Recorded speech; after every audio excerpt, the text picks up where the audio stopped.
Hi, my name is Pastor Katie, and I want to welcome you to the Garden of Grace devotion. Today, I want to share an experience with you that I had this past Monday. An experience that reminded me that you just don't ever know when you could be an encouragement to others. Last Monday, I went for my long run of the week, but I did it a little differently. My husband's truck was having some issues, so I dropped it off at the Lilburn Chevron. And then I did a long run through Lilburn Park. Doing that means that in order to get home, I had to go up the hill, which comes up out of Lilburn Park and then onto Killian Hill. And that hill is a booger. It is no fun. It's quite fun to go down. It is no fun to come up. And so I'd had a pretty good run. I was pleased with the pace I'd been running and all of that. And then I got to that hill and I was like, ugh. And I kind of wanted to stop and walk. But I thought, no, I'm going to keep running. Slowly, but running. So I did. I ran up the hill, and then when you get to Killian Hill, to turn right to go home, you get to go uphill some more. Perhaps that is why they call it Killian Hill. Just saying. So I'm hoofing it up Killian Hill. Again, not pleased with my pace that has slowed down, but determined to finish out my long run. So I did. I finished it. It wasn't pretty, but I finished it. I finished at 5 miles, and I didn't go any longer because I had swim practice Monday night in my neighborhood, and I wanted to have something left. So I finished my long run and then started walking home. Well, this big black passenger van drove past me and then pulled into Trickham Middle's parking lot and then started backing up. And I was like, what? I thought, what's going on here? So this guy sort of backs up in such a way, and my initial thought was, are you going to try to put me in your van?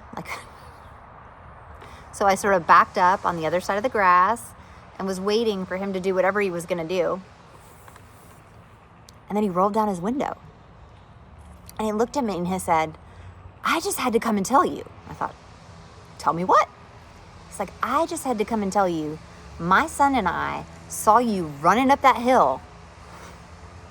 And he said, it was great. He said, I have been diagnosed as a type 2 diabetic, and I'm rededicating sort of purpose related to getting in shape. He said, and we saw you running up that hill, and I told my son, he said, I don't care what's on Instagram or whatever, all those reels and inspirational things. He was like, that lady over there running up that hill, she is getting it. And I thought, okay.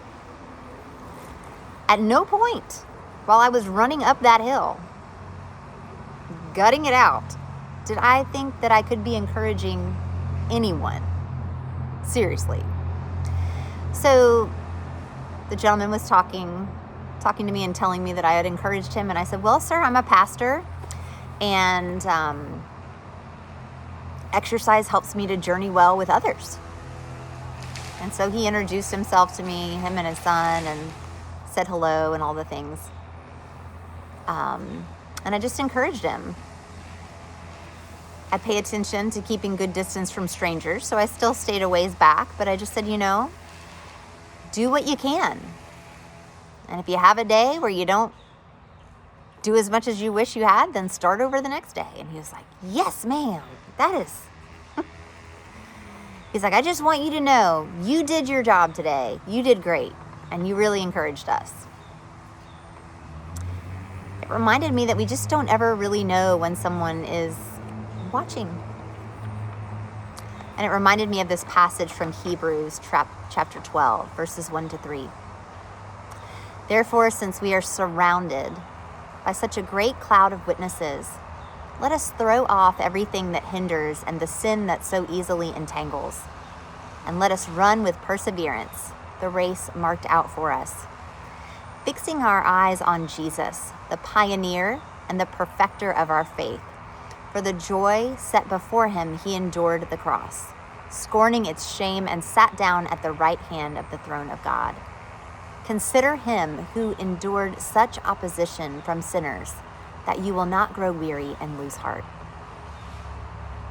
We just don't ever know when we are surrounded by a cloud of witnesses, earthly witnesses or heavenly ones. May our God help us to run or jog or walk or crawl the race before us, looking to Jesus as the author and perfecter of our faith. May we be vessels of God's love and grace and encouragement for others. And may God's peace be with you today and always. Amen.